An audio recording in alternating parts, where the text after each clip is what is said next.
உழவர் உறவுகள் அனைவருக்கும் முதற்கண் வணக்கம். ஐயா, கூட்டுறவு சங்கத்திலிருந்து கூப்பிடுறாங்க, கடனை கட்டுறதா வேண்டாமா?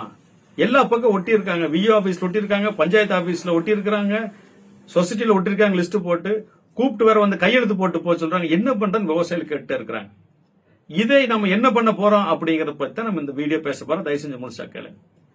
நாம கடனை கட்டுவதில்லை என்கிற முடிவை தமிழக விவசாயிகள் பாதுகாப்பு சங்கம் எல்லா விவசாய சங்கங்களும் இணைந்து அந்த முடிவை எடுத்தாச்சு. கடனை கட்டுறதுலன்னு சொல்லி எல்லா கூட்டங்களையும் தீர்மானம் போட்டாச்சு. சென்னையிலும் தீர்மானம் போட்டாச்சு. ஒரு கடனை வாங்கி இன்னொரு கடனை கட்ட வேண்டிய அவசியம் நமக்கு கிடையாதுங்க. எத்தனை நாளைக்குங்க கடனை வாங்கி வாங்கி கட்டிட்டு இருக்கிறது? முதல்வர்கள் நமக்கு வாக்குறுதி கொடுத்திருக்கிறார்.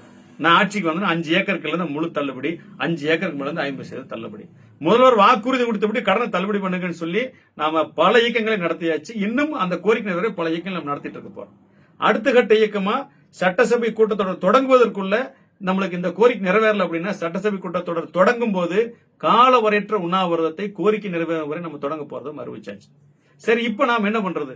சொசைட்டில இருந்து கூப்பிடுறாங்களே, போன் பண்றாங்களே, கையெழுத்து போட்டு போன்னு சொல்றாங்களே, இல்லாட்டி கடன் தள்ளுபடி வராதுங்கிறாங்களே, சீக்கிரம் வந்து கையெழுத்து போட்டு உனக்கு மறுடன் தரேன்னு சொல்றாங்களே. இப்படி நிறைய விவசாயிகளை கூட்டுறவுத்துறை திசை திருப்பிட்டு இருக்குது. விவசாயிகளை கடைசியா பாத்தீங்கன்னா 28/2/2026 அப்புறம் கடனை திருப்பி கட்டியிருந்தாலும் இந்த அரசாங்கம் கடன் தள்ளுபடி இல்லைன்னு சொல்லிருச்சு.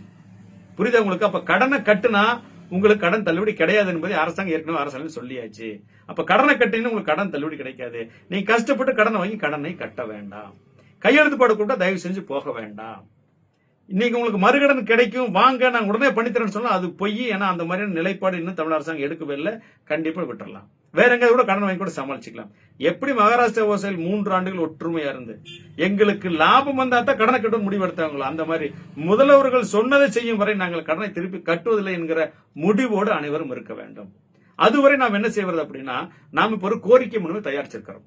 கூட்டுறவு சங்கத்துக்கு, கூட்டுறவு சங்க செயலாளருக்கு, அதுல பெருநிலை பாத்தீங்கன்னா முதல்வர் இருப்பாரு, அடுத்தது கூட்டுறவு சங்க செயலாளர் இருப்பார். அந்த கூட்டுறவு சங்க செயலாளருக்கு ஒவ்வொரு கூட்டுறவு சங்கத்திலும் அங்க 200 விவசாயிகள் இருக்கீங்களா, 300 பேர் இருக்கீங்களா, 400 பேர் இருக்கீங்களா, எல்லாரும் சேர்ந்து அந்த மனுவை பிரிண்ட் அவுட் எடுத்து அந்த கூட்டுறவு சங்க, ஐயா எங்களால கடன் கஷ்டம் நஷ்டம் கட்ட முடியலன்னு சொல்லி எல்லாரும் சேர்ந்து போய் ஒவ்வொரு கூட்டுறவு சங்கத்திலையும் மனு கொடுங்க. அந்த மனுவை எல்லாரும் கூட்டம் கூட்டமா கொடுங்க. ஒவ்வொரு கூட்டுறவு சங்கத்திலையும் அதை நீங்க கண்டிப்பா செய்யணும். ஆக தமிழக விவசாயிகள் பாதுகாப்பு சங்கத்தோட நம்ம நட்பு அமைப்புகளோட மற்ற விவசாய சங்கங்கள் எங்க விவசாயிகள் இருந்தாலும் ஒவ்வொரு கூட்டுறவு சங்கத்திலையும் போய் நீ எங்கட கடனை கேட்க வேண்டாம் சாமி, எங்களால் கட்ட முடியாது, இந்த மனுவை கொடுத்தா சொல்லி தயவு செஞ்சு எல்லாரும் கொண்டு போய் கொடுத்துட்டு வாங்க. அடுத்தது பாத்தீங்கன்னா நிறைய மாவட்டங்கள் தாலுகா வாரிய போராட்டங்கள், கவனியர் பார்ப்பாட்டங்கள் ரெடி பண்றாங்க.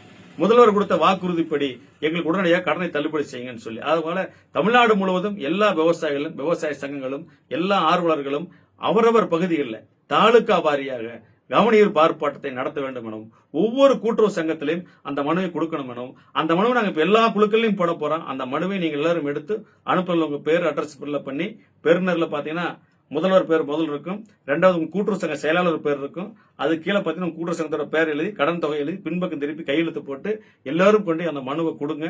கொடுத்துட்டு கடனை கட்ட மாட்டோங்கிறத கூட்டுறவு சங்கத்தில் தெளிவா சொல்லிருங்க. தீர்மானத்தை எடுங்க, அரசுக்கு தெரிவிங்க. உறுதியோடு போராடுவோம், இறுதி வரை போராடுவோம். முதல்வர் கொடுத்த வாக்குறுதியை நமக்கு நிறைவேற்றும் வரை அறவழியிலே அமைதியாக போராடுவோம் என்பதை தெரிவித்துக் கொண்டு தொடர்ச்சியாக தமிழக விவசாயிகள் பாதுகாப்பு சங்கம் உங்களோடு இணைந்து சமரசமற்று கடன் தள்ளுபடி கிடைக்கும் வரை போராடும் என்பதை உறுதியோடு தெரிவித்துக் கொள்கிறோம். நன்றி, வணக்கம்.